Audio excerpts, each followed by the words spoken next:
again. Welcome to the online learning platform at Department of Civil Engineering, BMS IT. Okay, so today we are all here with respect to the online open course. Now, as you're aware that, with respect to design aspects of environmental system, you had several speakers. Okay, so formerly, I believe today morning you had a session on COVID awareness, that is coronavirus.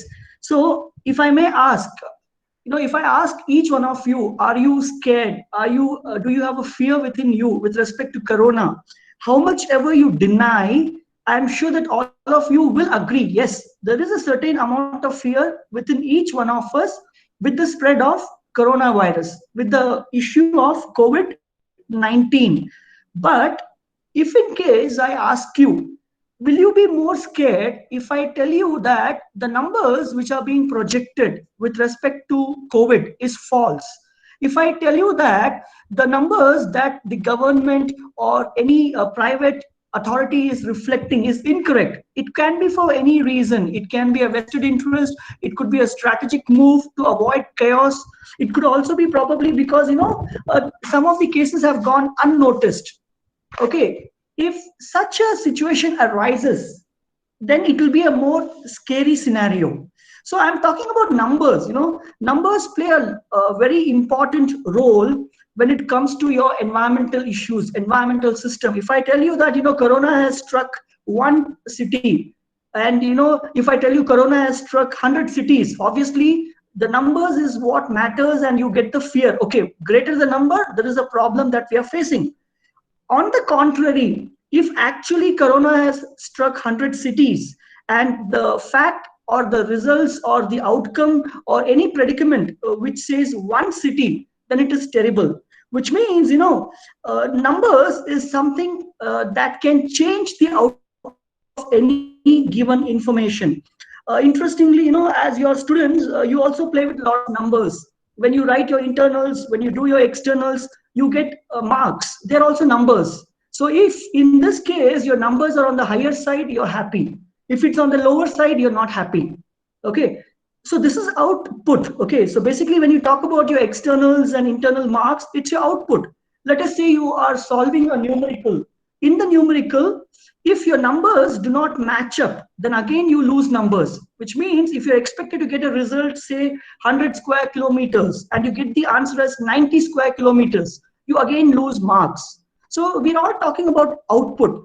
So output can have an effect on everyone's lives. In the same manner, input also can have an effect on everyone's life. If you write wrong answers, if you input wrong values, you get the wrong output. That's why we famously say that there are three type of lies. As you say in Hindi, jhoot, or as you say in Kannada, sullu. The three type of lies in this world: one is lies, the second is true lies, and the third is statistics. Okay, so my dear friends, we are actually going to speak about statistics. Okay, how we need to go about incorporating into your research. Okay, now you are doing PBL, you have done mini projects, probably you're also going to do a final year project. So what happens with you people is, you all have a preset mind. This is the value I must get, and if I don't get it, I have done wrong. That is the biggest misconception that you people have. I always say, results can be wrong, but the research cannot be wrong. Okay, let us say you take up a new work, and then whatever results you get, it is not as expected as you are supposed to get. So then you feel, oh, I have failed, my project has failed. That's definitely not correct. Okay, instead, if you relook at it in this manner, I have done a project, I've got the answer which is not matching the expectations. That's perfectly fine. Tomorrow, nobody else will repeat your work. So in this manner, what you people do is you tend to manipulate. Okay, students have this attitude that, okay, if I didn't get the answer, let's say your internals itself, you're writing your internals, and then suddenly someone say that's not the answer. You tend to do some manipulation and try to get the final output, but that's not really going to work, and down the line it is going to hurt each one of us. Okay, for instance, let me give an example. uh, since you're civil engineering students, you're aware of rain gauges. That is, these are the gauges which are used to collect precipitation data or rainfall data. So we have got hundreds and thousands of rain gauges, which is situated in strategic locations throughout the country. In some places such as forest also. So there was this incident wherein people were analyzing the data of rainfall. Why do you need rainfall data? You need it for agriculture. You need to understand flooding. So the data about rainfall is required for so many purposes. But again, data is a number. It's just a damn number. Okay, it so happened that when the experts were analyzing the data with respect to rainfall, surprisingly, in one village, the rainfall was very high when compared to all the surrounding villages. It's a data. You can play with the data. The actual case was the person who was hired to do the job, okay, who was supposed to count, take the measurement, whether it's millimeter or centimeter, how much rainfall has happened. He went, he just, skipped a beat. He just asked his friend, can you please take the data? And this gentleman, he looked at the records of the last week. Oh, last week, so much numbers, but today it has not rained. Let me only write some number. So that is what I and you, we tend to do. We play with numbers and we don't understand the consequence of doing so. This presentation is basically to sensitize you. When you start a research, you must ask questions. There is no need that you have to take everything for granted. Research basically means research. Okay, if you're doing something which already somebody has done, then there is no value for your research. When you do something, try to do something different, try to do something new. At the same time, try to find out what you're doing is correct or wrong. The first step in your research is always the literature review. Okay, so you look at the literature review and you start your work, but then you need to ask a question. Is the literature review correct in the first place? Okay, with this brief pro forma to your presentation, I will take you through with respect to a classic example. Okay, now in this presentation we will be dealing with urban climatology. So there are certain procedures, processes which are undertaken with respect to urban climate, and urban climatology is very important to civil engineers, town planners, architects. Okay, now the question is, when you do a study on urban climatology, are you doing it the right way? Okay, is the information that you're taking is correct? You need to understand that there is something called as design thinking. You need to think whenever a research is carried out. The same slide that you see on your screen will be again shared, but for the convenience of everyone, let me share some brief information with you all. Everyone has heard about global warming. Now, global warming, as you know, is the average increase in the temperature of the ambient air and surface. But there's one more phenomenon called as urban warming. Okay, unlike the global warming, urban warming is something which is restricted to urban areas. While global warming is a global phenomenon, urban warming is a localized phenomenon. In simple words, when you find the cities to be more hotter than the surrounding area, it's as simple as an urban heat island. Okay, now on this slide, you can understand that urban heat islands can be studied at different levels. If you're looking from the space, it is a mesoscale. Okay, if you're looking from the sky and you're able to see layouts, then it is local scale. If you're studying the climate between houses, it's a micro scale. Urban climatology is probably relatively new to India, but not to the world. The person who studied urban climatology was Luke Howard in 1833. He actually studied the climate of England, and he was able to predict that the city is hotter than the surrounding countryside. Then the study went on to Paris. Okay, then it moved on to Vienna. Now, what is interesting is all these researches which were carried out, they had played with data. They played with numbers. All they did is they collected the temperature data of villages, of cities. They did some analysis and they came to a conclusion that city is hotter than villages. Sometimes, if you do not take the data properly, you do not understand the relevance of secondary data, whatever conclusion you give may be irrelevant. Today, there is a lobbying group. One party says there is nothing called as urban warming. There is only global warming. If you want to prove that there is something called as urban warming, you need to be 100% sure about your data integrity. Okay, so This presentation is basically a walkthrough of my doctoral research. That is, when I started my PhD, there were a lot of questions which came to me, questions that were disturbing me, wherein I understood that a lot of work which has happened in climate research has happened in an incorrect manner.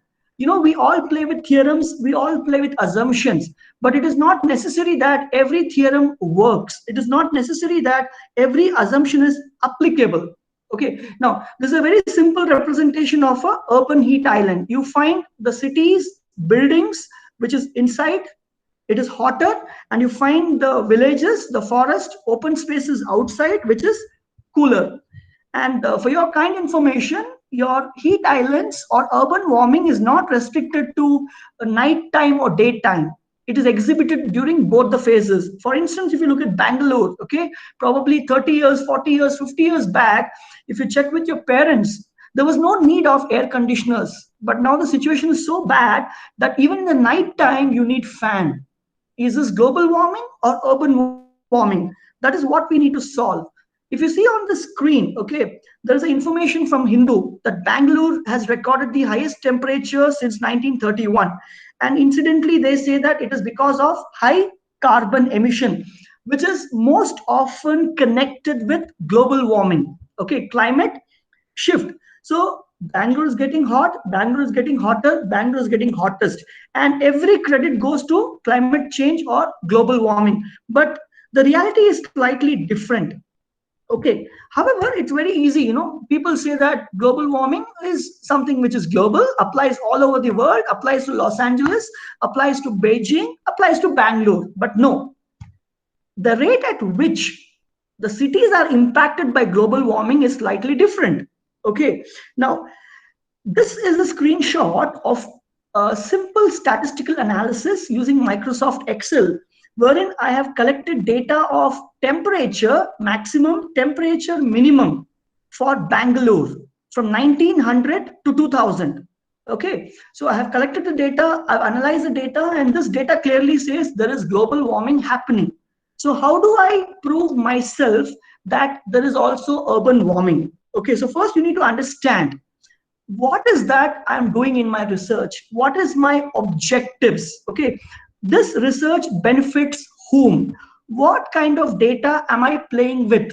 Do I take historical data, which is a data which has been collected over hundreds of years, collected by somebody, okay? Or do I play with real-time data, which is the data collected by me? Okay, fine. I have data. How large should the data be? Should I take data of 1 day, 1 hour, 1 minute, 1 year? How do you decide that?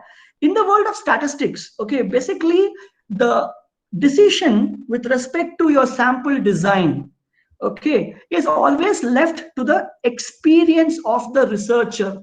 So basically, from one scientist to the other scientist, they would have different views, and since they have different views, the output is different, the outcome is different. That's why they say two doctors, two scientists, and two lawyers, they will definitely not agree with each other, because if they need to agree, they need to understand whether the input data is uniform. Okay, now I'll give you 30 seconds. I just want you to observe this slide. On this slide, there are different empirical relationships, okay, by different scientists, starting from 1990 to 2002. 2002 is basically an Indian who works for IMD, Indian Meteorological Department, 2007, okay, and 2009. So you have 4 different relationships, and all the relationships are meant to find out one single input. I will give you 30 seconds. I want you to get familiarized with the words. Basically, what you see is, you see words like urban, rural, intensity, average, maxima, minima, mean. So if you can see in the slide, you can find that the nomenclature of these empirical relationships are varying. Nobody has used the uniform nomenclature. That's the first failure. When you do a research, there should be an established requirement. Okay, now let me just explain to you what these scientists have done, okay, in very simple words. Now, Can somebody tell me the name of the first person? Can you please pronounce the name of the first person?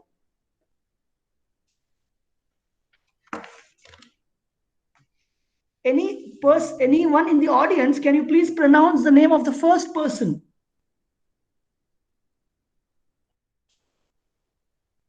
Somebody in the audience? Tsuyoshi. Okay, now this gentleman, what he did is, the formula is very simple, okay? He's trying to tell you that how the city is hotter than the village is a very simple relationship. He's saying that take the maximum temperature of the city and find out the minimum temperature of the village. Just subtract them. Just subtract them. That shows you how hot the city is when compared to village. Obviously, this is not correct for various reasons. Okay, but let's move to the second example. The second one, which is carried out in 2002. Okay, what he has done is he has found out average temperature by just looking at two numbers. That is, whatever was the maximum temperature, whatever was the minimum temperature, just take the average of that. Okay, but again, this leads to certain questions. I'll again come to that. Okay, how these are not correct. Now, if you look at 2007, again, this gentleman, what he has done is he has taken the maximum temperature of the city and he has taken the maximum temperature of the village. Now, if you look at 1990 and 2007, there's a difference. The first gentleman, he just took maximum and minimum value, and he says whatever is the difference is the difference. That is how hot the city is. But this gentleman has done better. He says that find the maximum of the city, find the minimum of the village, subtract it. That is how hot the city is. Same logic he has applied also for minimum temperature. Now, if you come down, okay, now this gentleman has calculated the temperature based on hourly basis. Now, let me tell you the drawbacks of this empirical relationships. Please understand the drawbacks of these empirical relationships can only be understood if you do a proper literature survey. When you do your final year project or an open course or a PBL or a mini project, literatures have to be understood completely. You need to analyze it properly, because if you fail to do that, the research what you carry out will also be a failure. Now, let me tell you the drawbacks of these papers, and let me tell you these drawbacks are based on my opinion, based on my analysis. First and foremost, when you talk about how hot the city is, you need to consider the higher temperature and not the lower temperature. So the first gentleman, Tsuyoshi, okay, his equation fails. Why? Because he has considered colder temperature of the village. That's not correct. So that's a failure. But this is something you need to think. We need to think when we start analyzing literatures. In 2002, Mohapatra, he just says that, let us say, for today we have 24 hours in a day. Okay, we got 60 minutes in an hour, we got 60 seconds in a minute. So he just says that if I want average temperature of a day, find out the maximum and minimum and take a arithmetic mean. That's not correct. Okay, because whenever you talk about data, there are outliers. Okay, and how can you conclude by saying that just two numbers is what the actual day is? There are at least, let us say, even if you take a hourly data, you only considered two values. What about the remaining 22 values? Okay, when you ignore that, it leads to a problem. So you need to understand that when you decide a sample, the sample should be as huge as possible so that it is representative. Okay, for instance, in your class, if somebody asks, okay, what is the average weight of your students? Okay, now if I just take some 2 to 3 people, take their weight and just find the mean, it will not give the average of all the students. I might have left out somebody who would have made a difference. Okay, now let's come to 2007. Let's see what mistake he has done. He has taken maximum temperature of city, maximum temperature of village. That's perfect. That's really perfect. He has found the difference. That's also great. But what did he do wrong? What he did wrong was he did not take into account what time did the city experience maximum temperature and what time the village experienced maximum temperature. Now, I'll give you a silly example to understand this. Let us say I have two candidates, Mr. X and Mr. Y. Mr. X, his weight is 85 kg. Mr. Y, his weight is 65 kg. Can somebody tell me who is heavier? Somebody in the audience? Mr. X is 85 kg and Mr. Y is 65 kg. Who is heavier? From the audience, somebody can tell me who is heavier? Mr. X. Perfect. That's because you just compared the two numbers. Now let me give a twist. Mr. X weighs 85 kgs in the year 2020. Mr. Y weighs 65 kg in the year 2019. Now, can you please tell me who is heavier? I'll repeat. Mr. X weighs 85 kg in 2020 and Mr. Y weighs 65 kg in 2019. Who is heavier? It cannot be determined because their weights in the same year have not been mentioned. Perfect, Anusha. That's perfectly correct. Please understand that when the time frame is not the same, you just cannot compare it. Okay, now it's like this. If I ask you a question, which is heavier, 1 kg iron or 1 kg cotton, I'm sure it will be a very big collapsing situation where most of them will say, yeah, it is 1 kg iron which is heavier. Absolutely not. We need to understand the concept of standardization, the concept of normalization. Sergi Ilmeza, okay, who is from Spain, he should have first understood whether the temperature data taken for urban and for minimum, on the higher side, was at the same time or not. So that is the drawback of the system. Okay, it was not taken at the same time. Hence, it cannot qualify. Now, even if you take it, if you can take 2009, I request one of you to please mute. Okay, now if you look at 2009, this gentleman has taken data for 2 o'clock in the morning, 8 o'clock in the morning, 2 p.m. in the afternoon, and 8 p.m. in the night. And just by considering these four data, he says that this is the temperature of the day. It's not possible. You just cannot confine your data to some random intervals. Especially in the area of climate research, they take data 1 hour in a day and say this is the temperature of the day. It doesn't work like that. If your sample size is small, your data set will be small. If your numbers are lesser in count, the final output will be skewed. Okay. Now, I request one of you who are not on mute to kindly mute yourself. All right. Now, let's look at this concept. Now, RMA, this is a concept which has been evolved by me. This stands for Relative Magnitude Analysis. I would request the participant to kindly mute yourself. Okay. Now, relative magnitude analysis, if you look at this, it tries to overcome all the limitations that we have addressed. So when you do a research, when you develop a relationship, when you develop a methodology, when you develop a process or a procedure, you have to understand that you should do better than what previous people have done.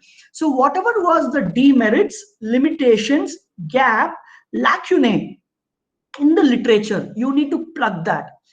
The moment you start plugging the gaps in literature, your research gets a greater scale. Okay, for instance, if you see here, a very simple relationship that I projected, for my PhD, how I have collected the data, very simple. I have considered that every single data which was collected for 15 minutes or 30 minutes or 1 hour should be counted. You should not consider random intervals. Okay, next, most importantly, you should always do the subtraction to find out the intensity of heat islands with same time data. Okay, you cannot just find out by taking city at 8 a.m. and village at 9 a.m. It doesn't suit. So these empirical relationships clearly states that any data you are taking, it has to be entered, computed real time for the same time itself.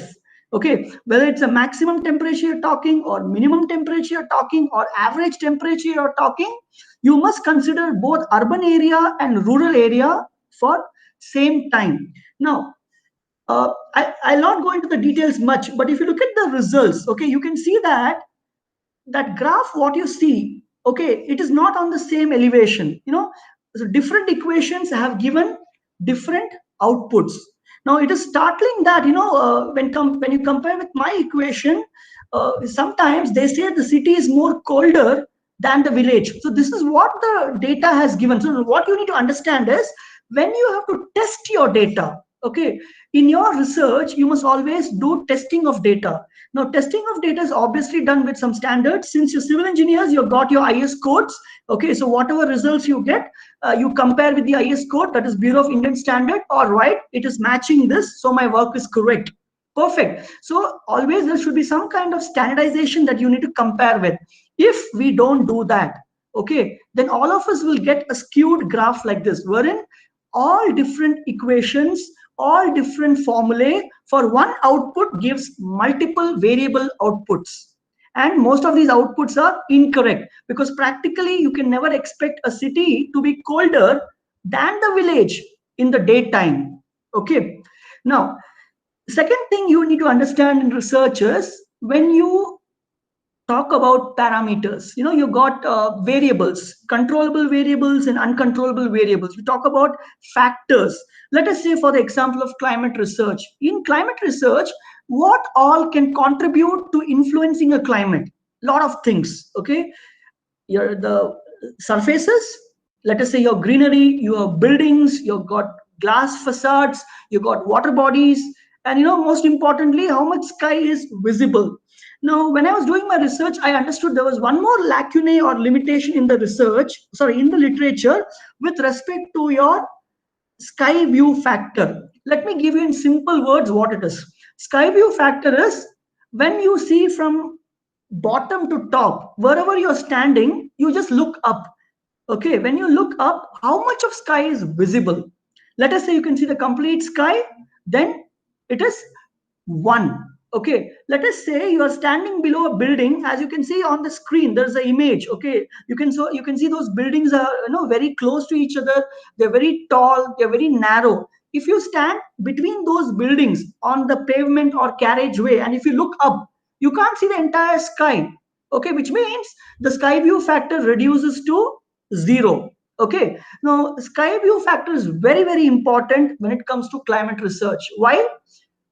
If the sky is more visible, then there is more chances for re-radiation and reflection of your ultraviolet rays or infrared rays, which means the earth will not become hotter. Because very well, when it comes to global warming, when the sun's radiation enter, they can be absorbed, they can be reflected, they can be re-radiated. Okay, but you should not blindly take any parameter just like that. If I tell you that, if I'm in an open field, and if the sky is completely visible, it's a very cool place, because I'm surrounded in open field with a lot of greenery.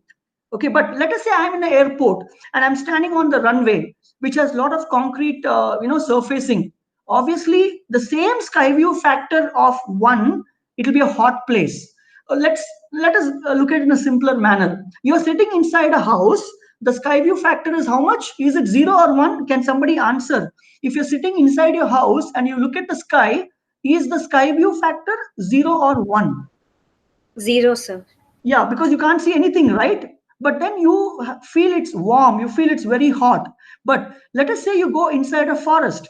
Okay, now if you see your Harry Potter movies, there also sky view factor is 0, but it is cool. Okay, you have to understand, when you do research, applicability. Any parameter, any factor, whatever you take, its application need not be same. It can change from country to country. It can change from geographical location to geographical location. For instance, civil engineers, you play with soil in GT. You manufacture bricks, you manufacture tiles, but nation to nation, location to location, soil properties change, and that can have an adverse impact on your final product, maybe with respect to the strength of the material. Okay, so you need to reconsider that. Now, another concept in climate studies is aspect ratio. That is, wherein it's a very simple representation of the ratio of the height of the buildings to the width of the road. That is your carriageway. So if you, let us say I'm standing on a road, I have a house in front of me and a house behind me. Okay, so the average height of that house divided by the width of the road. So these two are critical parameters which are considered in climate studies, wherein every study they have undertaken, they have used these equations. For instance, if I want to find out sky view factor, it's a very simple trigonometric equation, 1 minus x1 plus x2, wherein you bring cos alpha into picture. Okay, now if you look at the equation below, tan alpha 1 into w1 plus 1.5, that is instrument height. So there are a lot of equations which will be given to you when you go through literatures. Blindly there is a relationship given to you and you accept it. For instance, in the field of civil engineering, when you talk about, let's say water supply, okay, you have something called as fire demand. So in fire demand you have so many empirical relationships, but what you need to understand is they are empirical in nature, they are not applicable everywhere. So you need to go further, you need to research further, understand. Let's say your writer's formula, is it applicable to Indian conditions? So any empirical relationship which has been given in some literature, you should not blindly accept it. You must further pursue that, understand what conditions were based on which this equation was derived. You will be shocked to know that these equations which are blindly followed by every scientist, okay, the assumptions are very simple. Every road has the same width, all the buildings are of the same height. Can this apply to India? Forget India. Can this apply to Bangalore? Do we have all the houses of the same width? Sorry, the height? Are all the roads of the same width? If you can tell me, yes, I'll be very happy. I would like to go and see such place. But is it so? In Bangalore itself, entire Bangalore, all the roads of the same width? Is it possible? I'm talking with respect to your, the roads in front of your houses. It's not possible. You'll be shocked. Let's say, the condition in which our Bangalore city has evolved in town planning is we have evolved in the most inorganic fashion. Okay. Now, if you go back to the history, right from the time of Tipu Sultan or, the era of Britishers, you have places such as cantonment. You have heard of places like Cookstown, Richardstown, Frasertown. Am I right or wrong? These places have British names, they have English names. If you look at these places, their development is much different than if you go to Chamarajpet, if you go to majestic areas. I can give you places, in fact, the photograph what you see from that building, if you jump, you will not fall on the road, you will fall into somebody else's bedroom. That is how the narrow the streets are. And so in fact nowadays the way your flyovers are coming, you don't have to go down the road, you can just jump from the window into the flyover. That is how the urban planning is taking place. Okay, now I'll just give you a simple explanation to tell you why Bangalore doesn't fit into any of these. Now if you look at this, it's a regular canyon. Okay, that is the ratio of that is the average height of the buildings and the width is equal to 1. That means when your h by w is 1, you call it a regular canyon. I don't know how many of you are lucky enough to stay in such places. Okay, now let's go into something even narrower. When your h by w is less than 1, then it is called as narrow canyon. Now what is happening here? The width of the road is reducing and the height of the building is increasing. Now this is a picture of Frasertown. Okay, now this is a deep canyon. When h by w is greater than 2, which means the height of the building is 2 times the height of the width of the road on an average basis. Okay, now this is your avenue wherein the ratio is greater than half, sorry, less than half. So Bangalore doesn't have these standardized assumptions. Okay, you just can't fit any data as you like. So when you're doing a research, I just can't blindly follow those equations and apply to Bangalore. Okay, so we need to understand limitations of your assumptions. Okay, now the funny part is, when you talk about canyons, okay, we speak about canyon geometry. As a civil engineers, you will definitely be involved in designing towns, cities, and so forth. You speak about canyon, but canyon in simple words is where you find a mountain on either sides, or there's a valley, which means on either side there is something. But so many times in Bangalore, on the either side, you may find nothing. It's possible. When that is the case, how can you even say that you're talking about canyon geometry? The other funny part is not every road in Bangalore goes to another road. In Bangalore, some of the roads, if you go, you will end up in dead ends. I'm sure most of you experienced it, and you need to reverse your vehicle or take a turn back. Okay, so none of the assumptions will apply to a place like Bangalore. So you need to change, tweak, or modify the assumptions. Okay, all these images that I am playing on is a simple representation of how nothing is standardized in a city like Bangalore. Okay, there's a lot of gap when it comes to the assumptions. Now, our place is so awesome that not only do we share sometimes a common, the what do you call the boundaries. Sometimes we also share this common walls. You can find out. You can always see houses which have the same walls.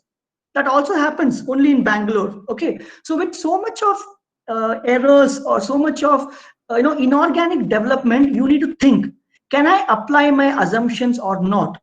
In your research, when you understand that those assumptions don't work, you must stop using those empirical formulas, because if you use that, your research will give wrong outputs and your results will collapse. Okay, now what you need to do is you need to improvise on those empirical relationships. Okay, now as you can see, this is what the previous equation was. Sky view factor considers only two angles of elevation. Okay, and if you look at your aspect ratio, it also considers only two houses. But this is what I have done for sky view factor, wherein I have clearly stated that you just can't for a city like Bangalore, you just can't take two angles. Let us say I'm standing on the road. Okay, according to the great people, take an angle of elevation to the house in front of me, take an angle of elevation to the house behind me. But in Bangalore, you will also find houses next to you side. So in my revised empirical relationship, you must take angle of elevation in all directions. Okay, this will eradicate errors. Okay, now this is another representation what I'm showing you, how you need to take readings. Now if you look at standard techniques, they believe that all houses have same height or roads have same width. It need not be. Okay, there's something, they take the readings at the center of the house. If you want to eradicate errors, you need to understand how the topography looks like, how these buildings look like, and you need to incorporate better readings. So this is what I have done. I have incorporated extra angles of elevation when it comes to sky view factor. I have added two more angles. Yes, when it's a road, the other two angles will obviously be zero. Okay, now when you look at aspect ratio, I've gone a step further. Wherein what I've done is I have changed the formula completely. I have taken into account number of points, number of observatories. In your context, if you have to find the strength of a material, okay, you just can't take randomly one number, two numbers. You must take as much as possible within the limitations, and only then you can get the real value. N stands for number of readings. Okay, now L stands for the distance between the observatories, and W stands for the width of the road. So I'm just trying to tell you that I was able to change the equation itself, which applies to Bangalore or any city like Bangalore. Okay, and I was able to defend the answer. Now, if you look at this graph, what you see, based on the standard equations which people are following, and based on that what I have developed, they do not match. Obviously they do not match because the conditions don't apply. Now with all this work you do, reading your literature, correcting your literature, understanding your assumptions, finally what you do is you feed your input data, that is you feed your numbers, and you come with some output. But what you have to understand is when you come with an output, you should still be able to defend yourself. How correct is your value? When it comes to climate research, we are always able to do it because we have something called as a standard or test station. Okay, let's say in my case, I had done studies on 12 locations in Bangalore, entire Bangalore. In these 12 locations, I kept one station as rural station, which is actually a rural station. But if you look at the researchers, wherein you need to read, most of the data what they have taken, once upon a time it was a village, but then after some time it became a city, but people still take data saying it is a village. So you need to read properly. Take a station which is a village. Okay, also take a station wherein you don't do any tests in your modeling. So basically we're talking about modeling, we're talking about multivariate analysis, we're talking about mathematical modeling. Whenever you do a study on modeling, you have to understand that there must be one more set of values which are not part of your model, but they must be incorporated to understand whether your model is correct or not. I'm almost done with my presentation, but just let me give you the final output. With all this hard work done in correcting the way we do research, what do I get? This is the plot for Bangalore, and you can see that there is rise, there is fall. This is a very simple example of telling you that Bangalore is affected by global warming. I never denied that. But all those graphs, all those lines, are they on the same line? You can see they are not together, which means this is not global warming. It is something else. This is urban warming. Okay. Bangalore is in the middle of urban warming thanks to your buildings, thanks to your constructions, which have more heat absorbing structures. This slide is a very simple understanding for you that those lines are not having the same slope. They don't have the same deba y by deba x. When they're not having the same slope, it means that some places in Bangalore are getting hotter faster than the other places. Now, let me tell you the fear factor. Let's take an example. Let's say I have a city whose temperature is 28 degrees Celsius, and I have a village whose temperature is 23 degrees Celsius. Can somebody tell me which city faces higher temperature now? City 28 degrees, village 23 degrees. Which is more hotter or warmer among A and B? Among these two locations, a village and a city, which is more warmer and which is more colder? Is it A or B?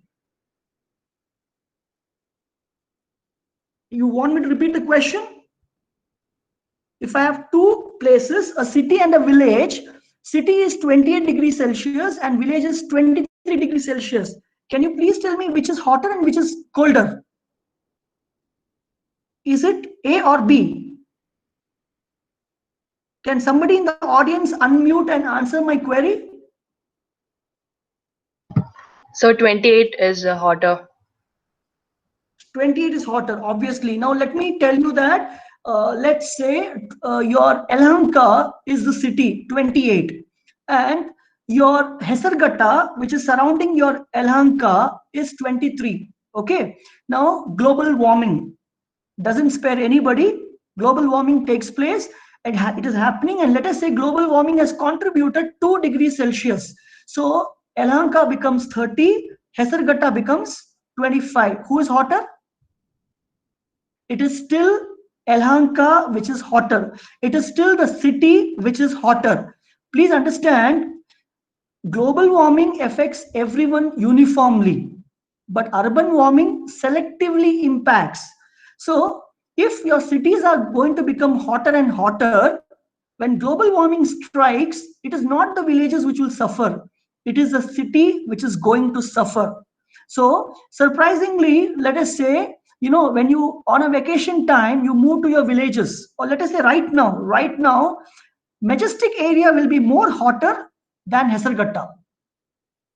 That is not global warming, that is urban warming. But if I want to defend this, if I want to prove this, I must play with the numbers carefully. Remember, I told you, if you don't take the numbers properly, you end with the wrong numbers. Now, the best part, I have got my results. You have got your results. But is my result applicable? Can I say that whatever I have said is true for Bangalore? Now, if you want to consider Bangalore as a heat island, Bangalore is a city surrounded by villages. Is Bangalore surrounded by villages? No. Bangalore is also surrounded by mini cities, which means the concept doesn't apply. when you come out with results, when you give recommendations in your results and discussion chapter or in your summary chapter, when you give some recommendations, please understand whether it is feasible or not. If I just want to give you an example of Bangalore, Bangalore is not surrounded by villages. Okay, all the landscapes which is surrounding Bangalore is urban landscape itself. So when you give recommendation, you need to understand the applicability part. For instance, the outcome of my research was a town plan, a master plan, but then I need to understand whether Bangalore has the same climate zone like entire India. So what I'm trying to tell you is, whatever master plan I suggest may not be applicable to other parts of this country. That also should be very clear, which means in your research, your final chapter should contain two facets. Apart from your conclusion, there are two more additives. First is limitations of your research. What is that your study has not addressed? And the second one is future scope of study. Always your research must end in limitations and future scope, because if you do not mention the limitation, then when you try to present your paper or publish your paper, it will be torn apart because you have not exhibited your controlled variables, uncontrolled variables. Okay, for instance, if it is my paper, I can say that my work is restricted only to the climate zone of Bangalore. It cannot apply to Chennai, it cannot apply to Rajasthan because they are in different climate zones. Okay, now when I say future scope of study, I am giving option for somebody else to take over my research, wherein that person will paper, refer my work and cite it. So if you want to learn and if you want to grow in the professional domain, okay, always make sure that the type of research you carry out is carried out in a better manner by somebody else who always will give citation to you, and that is what will take you forward. I'm done with the presentation. I thank you for your patient hearing with respect to anomalies in climate science. Thank you. If any queries are there, you can please raise it. I had posted. I don't think anybody posted. Anybody can ask the. You can unmute and ask. They have not. If you have any questions, you can please raise. Sir, Yes, ma'am. I have a question. Can this Yes, ma'am. urban heat affect the fog formation? Because we can say fog formation has been also linked to air pollutions. So can it affect that? See, when it comes to your urban climatology, okay, there are two concepts. One is global warming and the other is global dimming. Now, global warming is also caused by pollution. Global dimming is also caused by pollution. Now, what you're talking about is with respect to global dimming. Please understand, if you want fogs, okay, now let's say clouds, right? If you want clouds to form, you need one critical element, and that is called as a nuclei, that is dust particles. Even if you want fog formation to take place, it must have a nuclei, which is dust. Now, in the urban scenario, dust is actually the pollutants, that is your suspended particulate matter, which is coming from your vehicular emissions. Okay, now climate can influence pollution. Pollution can also influence climate. That is how, now if I want to explain better, you have heard of Delhi, right?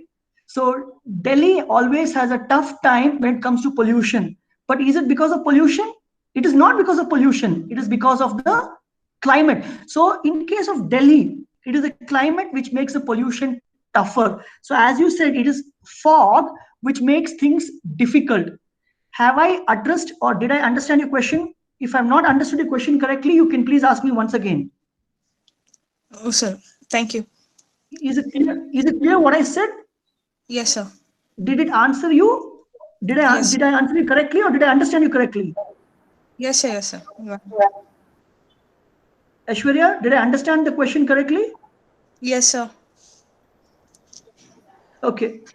And if you want to discuss more, you can kindly call me after this. I'll be happy to share whatever knowledge I have. Anybody else has any queries? Yeah. If you have any more queries, please ask. If you have any other questions, please tell me. Are there any other questions I can answer? I think that's it, Rajesh. They're not asking.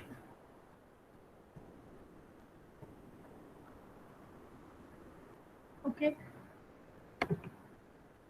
I think there is nobody else asking any I questions. don't believe there are any other queries. Yeah. So I would, just inform all the students. I'd like to thank all of you for being patient and hearing. And I really hope that the outcome of this presentation, I really hope that the outcome of this presentation has made you understand how to take research forward. Okay. On behalf of everyone, thanks, Rajesh. And there will be a feedback form sent to you to your mail IDs. Kindly give the feedback as soon as you get it.